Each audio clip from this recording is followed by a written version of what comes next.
देवागं न भूयान् चामरादिविभूतयः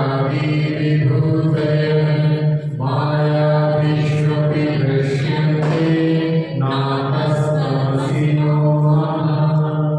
आचार्य समर्थ स्वामी कृति आपका मीमांसा जिसका दूसरा नाम देवागम स्तोत्र ही है, आखिरी परिच्छेद चल रहा है और समापन की ओर है।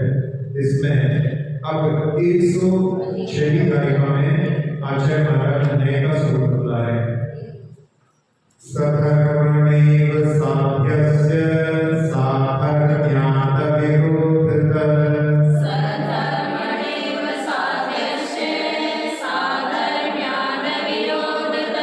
स्याद्वादप्रविभक्तात् विशेषं व्यञ्जको नयः।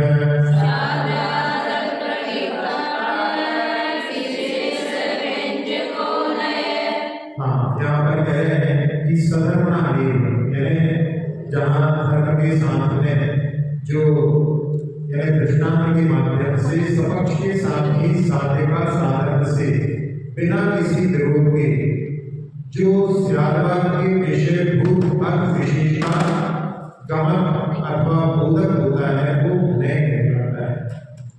तो यहाँ पर अनेक धर्मों में से एक धर्म का जो प्रतिपादक वो सामान्य न्याय की दृष्टि में स्थित रहता है, यानी न्याय जो होता है एक पक्ष को ग्रहण करता है, वस्तुतः धर्म है। तो जहाँ पर नीति गम्यते साध्य अर्थों में नीति नया यानी जिसके माध्यम से जो अर्थ को ग्रहण करता है, इस नीति से नया शब्द यहाँ पर हेतु का वाचक है। तो इस कारिका के द्वारा न्याय का लक्षण बताया है और उसे हेतु स्वरूप बताया है, क्योंकि जो हेतु का स्वरूप है वही जो है न्याय का स्वरूप है। तो जो अपने साध्य के साथ अविनाभाव संबंध रखता है वही हेतु होता है। जैसे अग्नि जो होती है उसके साथ में धुआं रहता है, तो धुएं के माध्यम से अग्नि का अपन ज्ञान करते हैं, तो वो धुआं और अग्नि का अविनाभाव संबंध रहता है। तो इसी प्रकार से न्याय के माध्यम में भी वही घटित होता है।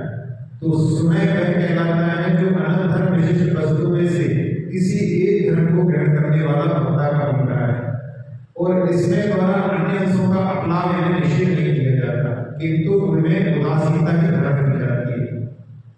इतर अंशों का जो अपलाप करता है, निषेध करने वाला होता है, और अपने ही गृहीत अंश को पुष्टि करने वाला दुर्नय कहलाता है। इस तरह सुनय और हेतु का एक ही लक्षण जानना चाहिए, कारण कि जिस प्रकार नए साधवाद प्रयोग तत्व को विशेष द्वारा बोधक होता है, इसी तरह हेतु भी ऐसा ही होता है। तो यहाँ पर हेतु के समान जो है न्याय को बताया है, तो यानी उसके माध्यम से जैसे हेतु से कार्य होता है, इसी प्रकार से न्याय की एक पक्ष को जो है उसी प्रकार बताता है। नयोपनयिकान्तानां त्रिकालानां समुच्चयः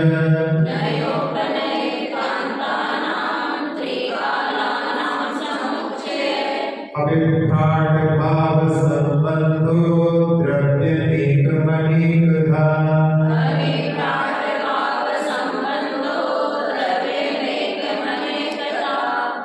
यहाँ कह रहे हैं कि जो अविभ्राट है अपृथक भाव संबंध है तादात्म्य से युक्त है। त्रिकालानां त्रिकालवर्ती नयों और उपनयों के एकांतों का समुच्चय है, वही द्रव्य है। यानी एक द्रव्य में अपन बहुत सारे नयों से इसी को देख रहे हैं, और अगर समुच्चय करेंगे तो द्रव्य मिलेगा, और वह द्रव्य एक रूप भी है और अनेक रूप भी है। तो जो त्रिकालवर्ती नयों उपनयों के एकांत विषयों का यानी पर्याय विशेषों का जो अपृथक स्वभाव यानी तादात्म्य संबंध को लिए हुए समुच्चय समूह है, वह द्रव्य वस्तु है, और वह द्रव्य अनेक रूपी है और एक रूपी है। तो जहाँ वस्तु के एक अंश को ग्रहण करने वाला वक्ता का अभिप्राय विशेष न्याय कहलाता है, और न्याय जो है वो द्रव्य और पर्याय के भेद से अनेक होते हैं, और न्याय की जो शाखा होती है प्रति शाखा वो उपनय कहलाती है, यानी इसमें नया नाम समीपा उपनया, नयों के जो समीप होते हैं उनको उपनय कहते हैं। तो अनंत धर्म विशिष्ट वस्तु के एक धर्म को ही ग्रहण करना यही इनका एकांत है। और त्रिकालवर्ती कि इन नए उपनयों का विषयभूत जो पर्याय विशेषों का समुदाय है, पता ही नहीं कि सारी चीजों को मिला करके द्रव्य का निर्माण होता है। तो यह एकाधिक स्वरूप वस्तु है, वह समुदाय कथनचित अपृथक भाव है, तादात्म्य संबंध उसका कहा गया है। तो इस प्रकार से नयों का जो है द्रव्य के साथ में संबंध इस प्रकार से होता है।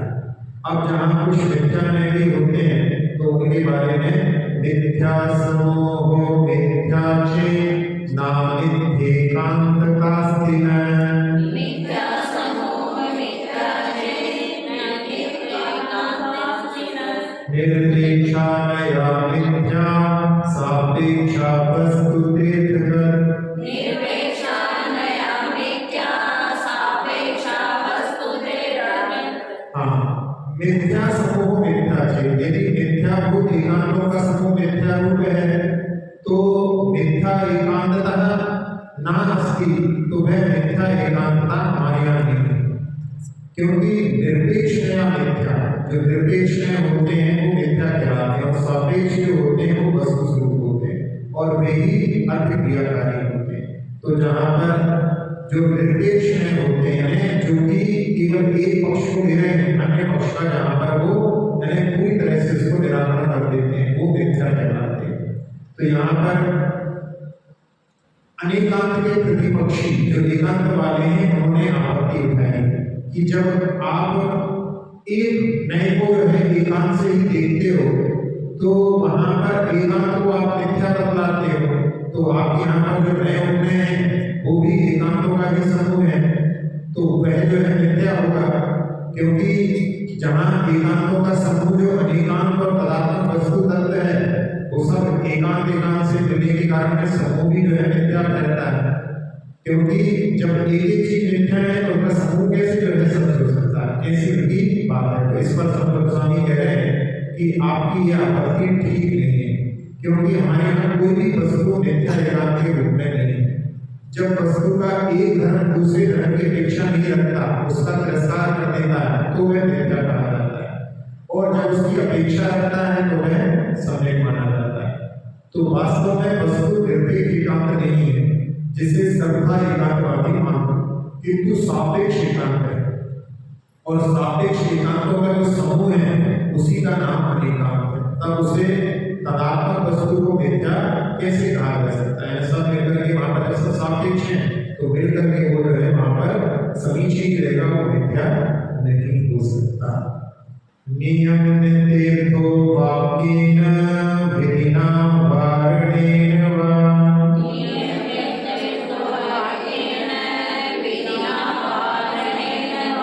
तथान्यथा च सोवश्य विशेषत्वमन्यथा।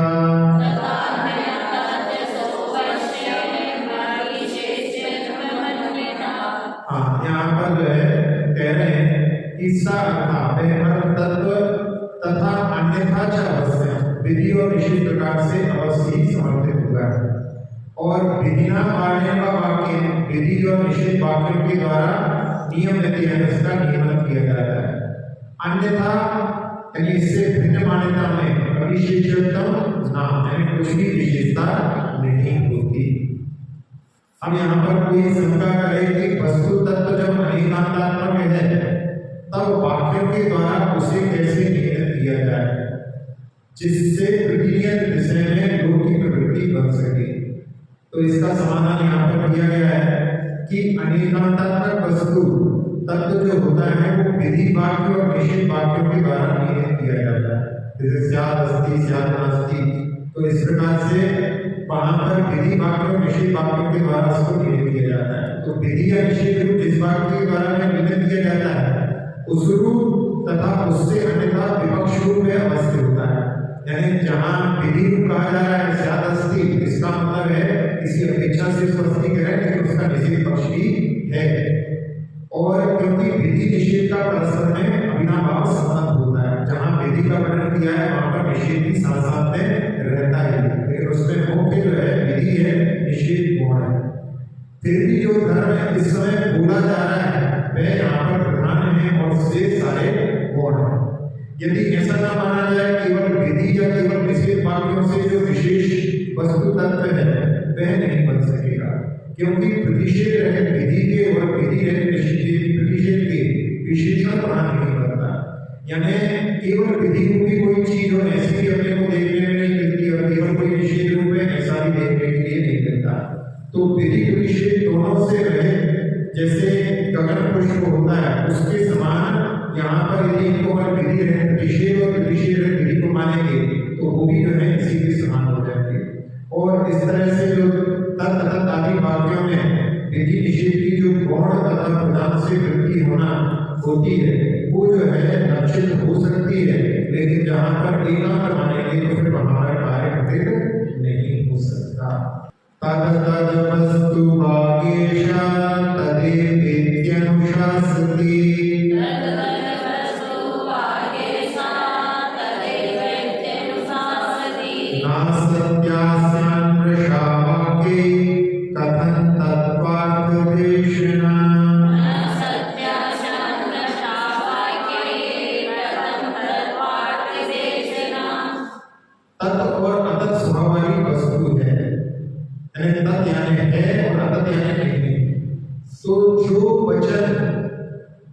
विधि स्वरूप का ही प्रतिपादन करते हैं ये सत्य नहीं है।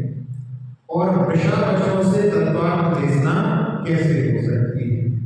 तो यहाँ पर यद्यपि सभी वाक्य जो होते हैं विधि और प्रतिषेध दोनों रूप वस्तु का प्रतिपादन करते हैं, फिर भी यदि कहा जाए कि वे केवल विधि का ही अनुशासन का या उपदेश देते हैं तो ये कथन सत्य यथार्थ नहीं मिथ्या है और मिथ्या वाक्यों के द्वारा वस्तु स्वरूप का यथार्थ कथन नहीं कर सकता।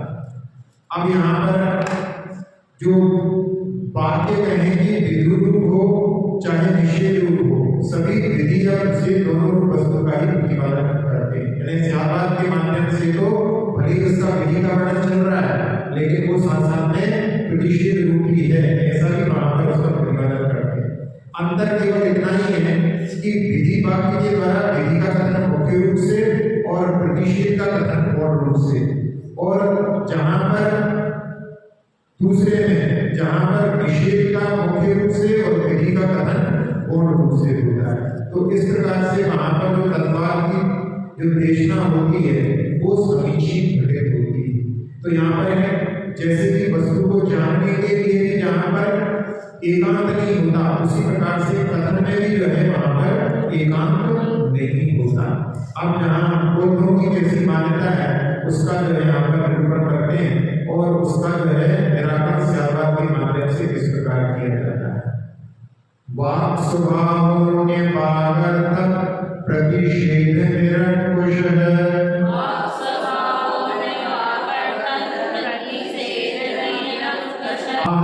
स्वार्थ सामान्य तादृवाच्यं पुष्पवत्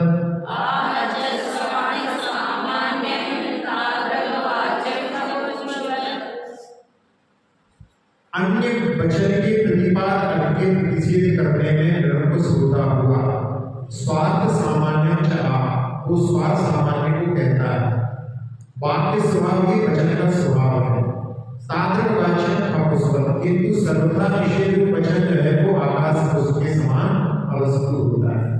तो यहाँ पर बौद्धों की मान्यता का वर्णन करके कि उनके यहाँ पर जैसे खटलाव कहते हैं तो खटलाव की जगह पर वो वहां पर पटलाव, लुटालाव, खड़ीलाव, मेघलाव, कुर्सीलाव इन सबका वो निषेध करता है, लेकिन खटलाव ऐसा नहीं कहता। ऐसा उनके यहाँ पर उसकी है अन्य को बोलते हैं इसको, यानी अन्य की व्यावृत्ति किसी भी वचन में वहां पर वो वचन अपने पदार्थ को नहीं कह रहा है लेकिन बाकी सबको हटा रहा है, ऐसा उनके यहाँ पर कथन होता है। जबकि वचन का स्वभाव कैसा होता है कि अन्य वाक्यों द्वारा प्रतिपादित अर्थ का निर्वाध रूप से प्रतिषेध करता है और अपने विधि रूप अर्थ का सामान्य का कथन नहीं करता है। यानी घड़ी लाओ कह रहे हैं इसलिए तो घड़ी लाना है और कुछ नहीं लाना है, ये भी साथ साथ उसके रहता है, लेकिन उनके यहाँ पर अन्य को नहीं लाना है, घड़ी को लाना यहाँ बोला है। तो ऐसा जो है घड़ी लाओ बोलने के बाद में भी उसका अर्थ है कि घड़ी के अलावा अन्य किसी को नहीं लाना है। तो ऐसी है उनके यहाँ पर उसका भी एकांत है, शब्दों के माध्यम से भी एकांत है। तो यहाँ पर कह रहे हैं कि केवल अन्य को यानी होता है हटाना, अन्य को हटाओ। तो अन्य को प्रतिषेध ही वाक्य हो तो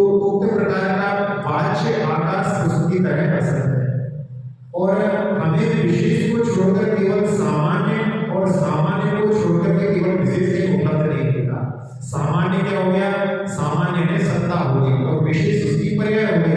तो इस प्रकार से सामान्य को छोड़कर के विशेष और विशेष को छोड़कर के सामान्य कहीं पर उपलब्ध नहीं होता, या सामान्य जो हो गया द्रव्य और विशेष उसकी पर्याय होगी। तो इस प्रकार से दोनों प्रकार से इसको वर्णित कर सकते हैं। तो यहाँ पर जब वचन से सामान्य विशेषात्मक पदार्थ का बोध होता है, यही मान्यता यहाँ पर समुचित है। और जो शब्द में अपोह की प्राप्ति आदि कुछ नहीं होगी, फिर भी उसे उसका अर्थ मानना, वो स्वयं अर्थ को व्यापक में डालना है। अतः जिस प्रकार वाक्य के द्वारा केवल विधि का ही नियमन नहीं होता, उसी तरह केवल प्रतिषेध यानी अन्य को का भी नियमन नहीं होता, किंतु उभय का नियमन होता है। और यह वाक्य वाणी का स्वभाव है कि वो अपने स्वरूप को यानी बतलाती है और अन्य का निषेध करती है। सामान्य भाव विशेष न सदार्थो प्रसादित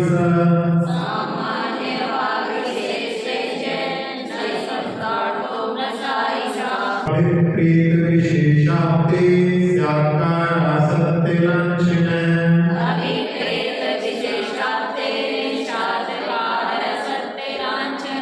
हाँ, सामान्य भाव विशेष चेतन केवल विशेष का प्रतिपादन करते हैं ना, ऐसा मानना ठीक नहीं। शब्दार्थ हो जो अन्य कोई शब्दों का जो अर्थ है प्रसाद मिथ्या है। अभिप्रेत विशेषाते जो अभिप्रेत निश्चित है, उस अर्थ विशेष की प्राप्ति का सच्चा साधन सत्य लांछन स्यात्कार, वो सत्य से चलित स्यात्कार है। उसी बात को जहाँ पर जो बुद्ध ने कहा था, उसी बात को फिर से वो कहते हैं कि विधि सामान्य को कहने वाला वाक्य भी विशेष यानी अन्य को का ही प्रतिपादन करता है, पर उनका कथन संगत नहीं है, क्योंकि इससे अन्य को शब्द का अर्थ सिद्ध नहीं होता। शब्द का अर्थ वही माना जाता है जिससे उस शब्द की प्रवृत्ति हो, और अन्य को में किसी भी शब्द की प्रवृत्ति नहीं होती, केवल निषेध होता है। इसको छोड़कर के सबका निषेध कर रहे हैं।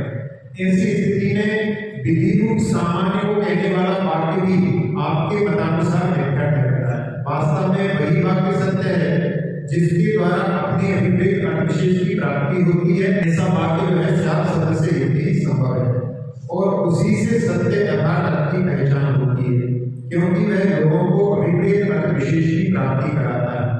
और अन्य जो साकार से रहित वाक्य हैं, उन वाक्यों से अर्थ विशेष की प्राप्ति नहीं होती। इसलिए स्यादवाद और अन्य वादों में यही विशेष अंतर है। एकांत के वचन भी इसी प्रकार से जो है बाधित होते हैं। प्रतिषेध्या विरोधीयत्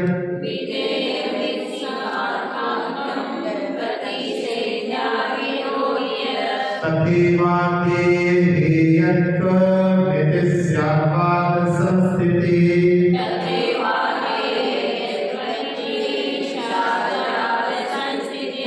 हाँ, यहाँ पर कह रहे हैं कि विधेय जिसका विधान किया जाता है, ईप्सित अर्थान जो अभिष्ट की सिद्धि का कारण है, वो प्रतिषेध के साथ में विरोधी है। जहाँ विधेय किया है वो प्रतिषेध के साथ में रहता ही है। इसी प्रकार से आदे और हेय में भी होता है। आदे और हेय, आदे बना हेय बना, ये भी जो है किसी अपेक्षा से ही घटित होते हैं, सर्वथा नहीं होते। इस प्रकार से स्यादवाद की ही समीचीन सिद्धि होती है। तो स्यादवाद ही सत्यार्थ है, अन्यवाद नहीं, क्योंकि विधि और प्रतिषेध में परस्पर अभिन्न भाव है। विधि के बिना प्रतिषेध का और प्रतिषेध के बिना विधि का अस्तित्व नहीं बनता। इसी प्रकार से यहाँ पर वस्तु कोई आदे है ग्रहण करने योग्य है, कोई छोड़ने योग्य है, तो वहां पर इनमें भी जो है, वहां पर जो वस्तु आदे और हेय बना होता है उसमें सर्वथा नहीं होता। उसमें क्योंकि विधेय का एकांत होने पर किसी के हेयत्व का विरोध होता है, और प्रतिषेध के एकांत होने पर किसी के आदे का विरोध होता है। जैसे आपके हाथ में मिट्टी का तेल आवश्यक कब पड़ेगा? जब आपके हाथ में कोई, जिसको क्या बोलते हैं, बोलता दामन लग जाता है हाथ में, तो मिट्टी का तेल अपने लिए उपादेय हो जाता है, और उसके माध्यम से अपन ने उसको साफ कर लिया। अब क्या हो गया? मिट्टी का तेल ढेर हो गया, अब उसको छोड़ना होना है। कोई पहले उपादेय था, अब ढेर हो गया, तो उस समय क्या होगा? साबुन जो है उपादेय हो जाएगी। अब साबुन से हाथ मले अब साबुन हे हो गई, अब पानी उबाले, फिर पानी से धोया, फिर पानी भी हे हो गया, पानी को भी पोंछने के लिए कपड़ा चाहिए। तो ऐसे जो है कोई भी चीज एकांत से हे नहीं होती, कोई भी चीज एकांत से आधे नहीं होती। तो उसमें जो है इस प्रकार से यहाँ पर दोनों प्रकार की चीजें, तो प्रतिषेध के एकांत होने पर किसी के आधे का विरोध होता है। तो श्यामवादी के अभिप्राय अनुसार सर्वथा विधि ही प्रतिषेध नहीं होता, कथनचित विधि प्रतिषेध का जो है तादाद माना गया है। इस प्रकार से सर्व विरोधी शास्त्र विरोध के कारण श्यामवाद की ही सम्यक स्थिति है। और इसीलिए यहाँ पर कह रहे हैं कि भगवान पहले उसमें कहा था कि आपके वचन ही युक्ति और शास्त्र के अविरोधी हैं, इसलिए आप ही जो है आप हैं। इस प्रकार से पहले कहा था, इसका आखिरी में भी वहां पर श्यामवाद की समीची स्थिति के माध्यम से भाव प्रकट कर रहे हैं। अब आखिरी में आचार्य समंतपत्र स्वामी ने इसकी रचना क्यों की है, इसको बता रहे हैं। इति मात्र मीमांसा विहिता हितमिच्छिता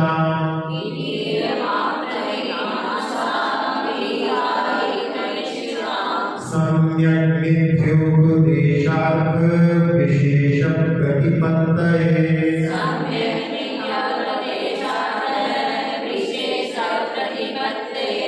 हाँ, हितम इच्छिता जो हित की इच्छा रखने वाले हैं, सम्यक मिथ्या उपदेशार्थ विशेष प्रतिपत्ति, यानी समीचीन और मिथ्या उपदेश के भेद विज्ञान कराने के लिए इति इयम् आत्ममीमांसा विहिता, इस प्रकार से यह आत्ममीमांसा बनाई गई, जिसमें दोनों प्रकार के, जहाँ सम्यक उपदेश भी है और मिथ्या उपदेश भी है। मिथ्या उपदेश है मिथ्या मतों का वर्णन करके उनका निराकरण किया है।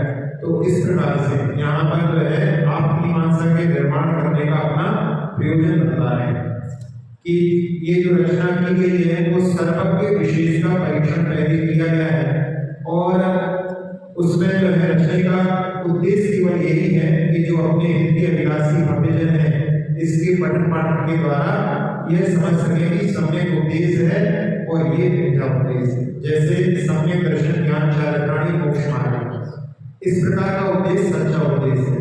और इसको जो है पहले वहां पर बता चुके हैं कि तीनों के माध्यम से, तीनों में ये भी कमी रहती है तो मुक्ति की प्राप्ति नहीं हो सकती। जहां पर अन्य मत में ऐसा मानते हैं ज्ञानी चापवर्ग कि ज्ञान से ही मुक्ति मिल सकती है, तो वहां पर एक पक्ष को लेकर के मुक्ति नहीं मिल सकती। तो जो ऐसा उपदेश है मिथ्या उपदेश है, क्योंकि वो प्रत्यक्ष और अनुमान प्रमाण से विरुद्ध पड़ता है।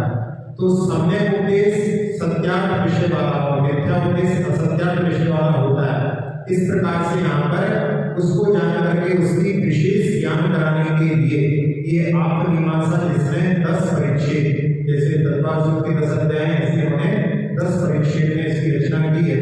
तो यहाँ पर हित शब्द से जो मोक्ष के कारण सम्यक दर्शनादि को ग्रहण हुआ है, और वो कारण की हित स्वरूपता प्रधानता तो मुक्ति नहीं है, लेकिन उसमें ये कारण बनते हैं, इसलिए ये भी हित के कारण होते हैं। इसलिए जो अभिलाषी जन है वो वहां पर इनको प्राप्त करके क्या समीचीन है उसका ज्ञान कर सके, इसलिए इस शास्त्र की रचना की है। और इसमें जहाँ देखा जाए पहले बताया था कि ये मूलतः तो जो तत्वासुर का मंगलाचरण है उसके ऊपर ये आचार्य महाराज ने मोक्ष मार्ग संहिता वाला जो भाग है उसके ऊपर उसको समझाने के लिए ही ये रचना की।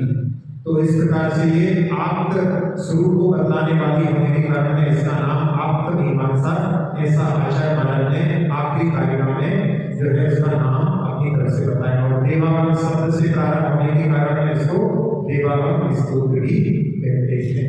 तो ये बहुत विषय जो होता है न्याय का, जिसके माध्यम से जो विषय अपने लिए दिखलाई नहीं देता उनके बारे में भी यहाँ पर तर्क वितर्क जिसके माध्यम से किया जाता है वो न्याय का विषय होता है।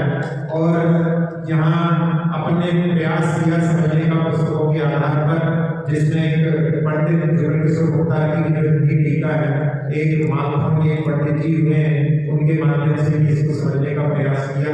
जैसे जो है अभी नया नया है तो उसमें बहुत सारी त्रुटियां होना स्वाभाविक है, लेकिन प्रयास करने से आगे आगे जो है इसमें सुधार अवश्य होगा। इसी भावना के साथ में सबों के सामने विषय को रखने का प्रयास किया। इसमें जो भी त्रुटियां होनी हो उसके लिए हमारी माता क्षमा करें। इस भावना के साथ में अपन जो है निर्वाणी स्तुति करते हैं। उसके बाद में 2 वायु से स्नान करते हैं। तो